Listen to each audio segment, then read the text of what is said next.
Tell me, how much do you miss hurling? Playing the game, you always miss it. You always miss it. Like it's something I don't think it ever leaves you. Like you know the old saying, when you smell cut grass, you can still think you can play, and that always leaves you. I always wish I'd had a passion for golf where you could play till you were 90 or something. No, I love playing it. Nothing takes that place. Like, was it a difficult decision for you to even retire? No. My body was letting me on. Under no solution. It's time to pack it in, big lad. What was it for a finish that did you? Because my mind was telling me to get out to the 45, and my body was saying I'm not going. So, what age did you start hurling? I've started playing inter-county senior hurling at 16, but I started 8, 9, 10, the same as everybody else around the country. So 16 years of age, that must, like, you were very young. Yeah, 16. I was very young. We won our first county title that year, and when every guy, the whole town went mad because that was our first ever county title. I always mind they all went to the pub and I had to go home because I had school the next day. You know. And you kept playing inter-county until what age? About 34 I quit playing inter-county. But I quit playing at 37 for the club. Like. So more than half your life you spent playing inter-county by the time you left the Antrim shirt? I think it was 18 years or something I played on them. And the best days of your life? Yeah, without a doubt. There's memories there that I'll never forget and nobody will ever replace. It's trotting up and down all over, and long before there was the M1 or the motorways or that there, were going to Dublin was a 6-hour jaunt. Like. What sticks out when you think of those Antrim days? I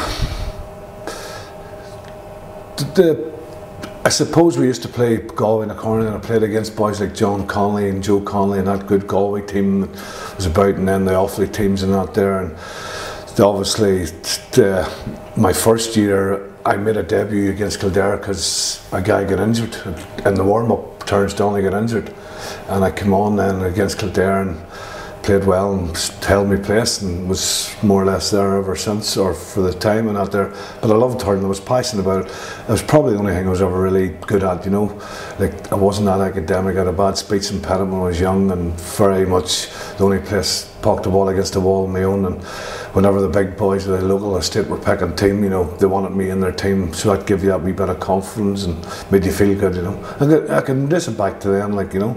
So just to focus on that speech impediment for a second, is that something that you had just from when you started talking, or something that developed? No, it developed in probably P2 or primary 2. What age would that be for? 6, 7 and that there, and I was very, very bad. Like, for years and years I was very bad. Up until even when I was playing in our county hurling I was bad, like. But over the years I grew out of, like, I went to speech impediment, acupuncture and different classes to line. Like, I had a very bad speech impediment, and I always a soft spot for anybody now that has one. Like, there's a young boy in my own club has it now, and he would get special attention more, you know. Yeah, and that's probably why I was handy enough at hurling, because I spent that much time hitting the ball against the wall. Like. And was it a confidence issue that you think? Oh yeah. Oh God, yeah. And confidence as a kid, like, you can't talk, and your mates in class, and kids are kids, like, you know, they're not far but giving you nicknames and slagging you or something like that there, but you shouldn't learn to fight your way out of these things. Because you wouldn't think from talking to you now that there's any confidence issue, so you got past it. No, totally different. Like, I was like, if you had seen me at 14, 15, 16, I wouldn't have spoke. Like, even things people asked me at the time, you walk on and wouldn't answer them, and like, even going into a shop, you couldn't go in a shop and buy sweets, like, you know, like, it's amazing the things that, looking back on it, that you couldn't do, that everybody takes for granted, like, you know. Was that excruciating, like, not being able to go into a shop just to buy something? Like, even when we got our first phone, I would never answer the phone, like, you know, the phone was just, like, alienated, you know. For years and years I never spoke on a phone, like, I don't know what, just the phone just was foreign territory. If somebody rang, I could ring all day, I wouldn't have been answering it, that sort of thing. And what would be going on in your head when you hear that fear, phone? like, because there's no point answering it, because you weren't going to be able to talk, and then going to people's houses and standing at doors asking for your mates, and them getting fed up listening to you and closing the door and walking away, and you standing there, all them sort of things, you know. Looking back on it, like, people don't, I don't mean this to sound like a preach for, you know, for somebody with speech impediment, but it's a funny world that you live in, like, and you're very much your own person, like, you know. It's quite a difference to, like, this evening you're going to take a training session for the Antrim senior county hurling team. Yeah, but I feel at home here, I feel confident. I'm guessing that you're favourite day in an Antrim shirt was the All-Ireland semi-final in '89, beating Offaly?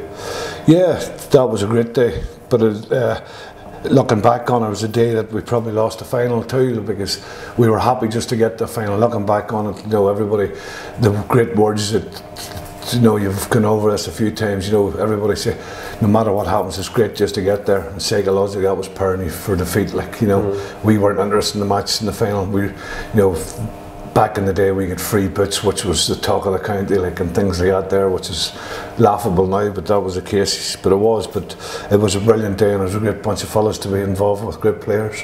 And it was Tipperary lost in the final. I think it was more or less double scores, really. Yeah, it was double score. I think we scored 3-11 or something. Nicholas English scored 18 that day himself. But they were, Tipperary was coming 19 years without an All-Ireland or something, I think, if I'm right. Not there, so they were hungry. Yeah. Babs's start, like. And did you feel like that being the high point? Are there any other kind of? 91 was the year I thought we could have won it. 91 year was the only time I thought if we had to go back Kilkenny beat us by a point in the semi-final, and we were a different animal then, and a few players got injured before that, but it was all about the game then. We weren't worried about the hype or anything like that. We were used to it then. But in '89, nobody knew what it was like to be in an All-Ireland final. The one before that was 1943. The North Antrim men, they were rash, and they went to Belfast to train for 2 weeks before it, and they were only brown breads and eggs. You know, that's the stories you were told, you know, because it was during the war, there was ration. So we had nothing to compare it to, and nobody in the county knew how to prepare and that there. And God rest Jim Nelson was probably ahead of his time, but even Jim was unexperienced at what to do for an All-Ireland. Like, we got a bit carried away with the whole thing. And do you think those days can ever come back? Now, I know you were automatically into a semi-final if you won Ulster back then. Can you ever see Antrim back playing a big championship game in Croke Park?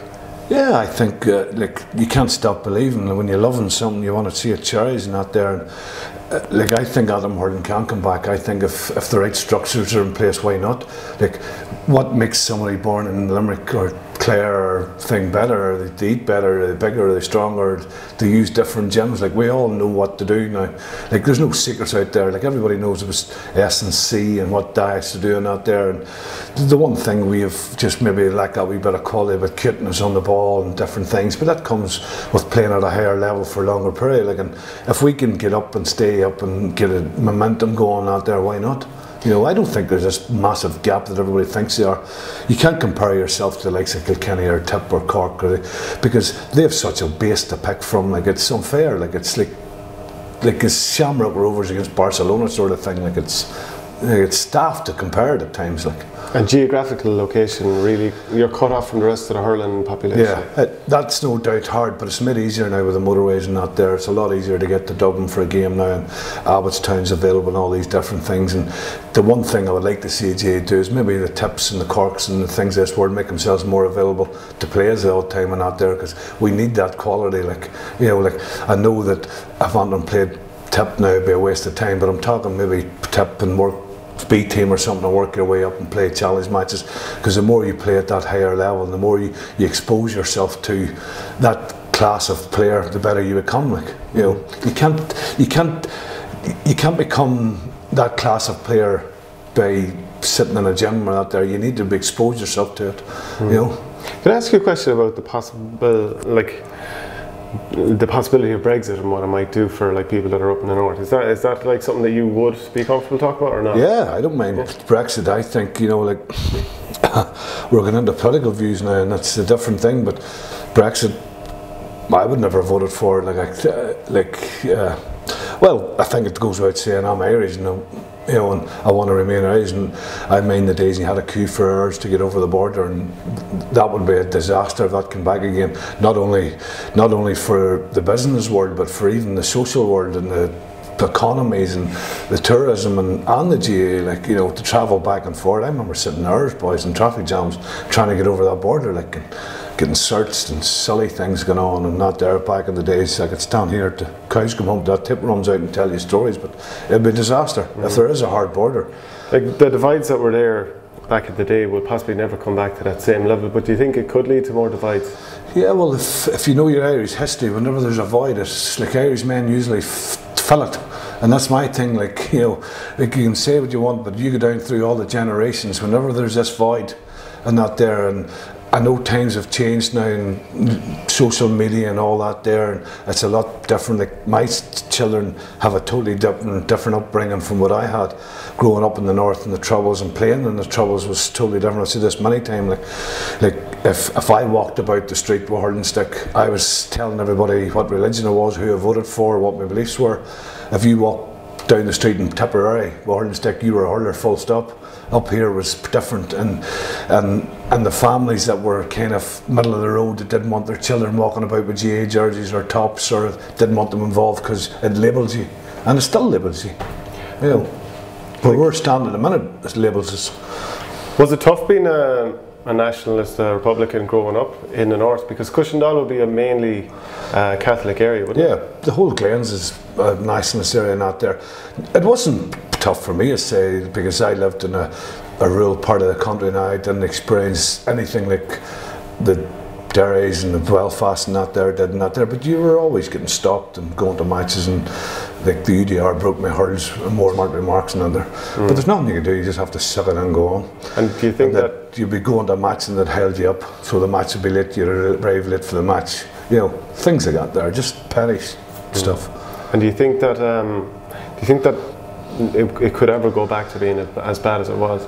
I hope not, because, you know, I'd be scared that the void has filled the game when young nationalists running towards the armed struggle or something like that there. I would hate to see that day, but I don't think it will. I think society's changed too much to ever, like the old saying goes, I said, if we went into the trenches now, there need to be Wi-Fi coverage.